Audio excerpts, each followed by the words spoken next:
रेगिस्तान में प्रकाश। बहुत समय पहले एक छोटे से गांव में, जो अनंत रेगिस्तान के किनारे बसा था, एक युवा लड़का रहता था जिसका नाम समीर था। गांव के लोग एक दिव्य प्रकाश में अपनी गहरी आस्था रखते थे। उनकी मान्यता थी कि यह प्रकाश उनके पूर्वजों को विशाल रेगिस्तान पार कर उनके इस बसेरे तक लाया था। हर रात गांव वाले इकट्ठा होकर प्रार्थना करते, उस दिव्य प्रकाश का धन्यवाद करते और उसके आशीर्वाद की कामना करते। एक वर्ष गांव में बारिश नहीं हुई। कुएं सूख गए, फसलें मुरझा गईं और पूरे गांव पर निराशा छा गई। गांव के बुजुर्गों ने सबको एकत्र किया और कहा, आओ हम सब मिलकर दिव्य प्रकाश से प्रार्थना करें कि वह हमें इस कठिन समय से बाहर निकाले। लेकिन समीर, जो ईश्वर में गहरी आस्था रखता था, बेचैन था। उसने सोचा, क्या हम केवल चमत्कार की प्रतीक्षा कर सकते हैं? शायद दिव्य प्रकाश हमारी मदद तभी करेगा जब हम खुद कदम उठाएंगे। अपने बुजुर्ग माता पिता का आशीर्वाद लेकर समीर ने तय किया कि वह रेगिस्तान के भीतर पानी की तलाश में जाएगा।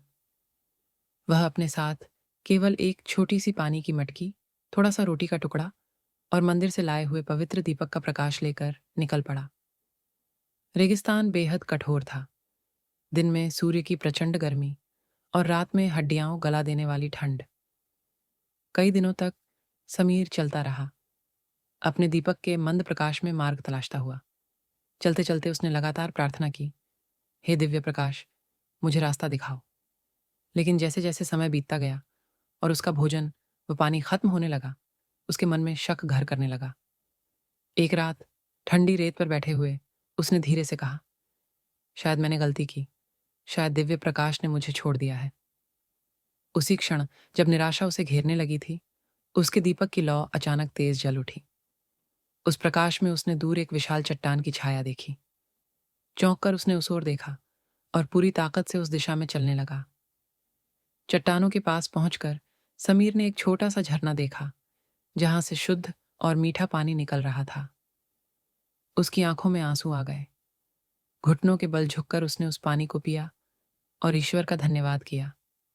उसे समझ में आ गया कि उसकी यात्रा व्यर्थ नहीं थी। दिव्य प्रकाश ने उसे कभी छोड़ा ही नहीं था।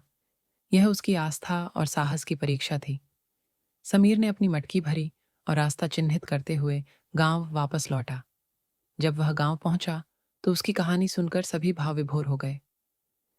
वह झरना अब गांव वालों की जीवन रेखा बन गया। गांव फिर से खुशहाल हो गया। उस दिन से गांव के लोग समझ गए कि आस्था का मतलब केवल प्रतीक्षा करना नहीं है, बल्कि अंधेरे में भी अपने कदम बढ़ाना है। और समीर की कहानी पीढ़ी दर पीढ़ी एक प्रेरणा बन गई। प्रकाश हमेशा उनका साथ देता है जो अंधेरे में भी साहस के साथ आगे बढ़ते हैं। अगर आप इस कहानी को और विस्तार देना चाहें या इसे किसी विशेष धार्मिक संदर्भ में ढालना चाहें, तो बताइए।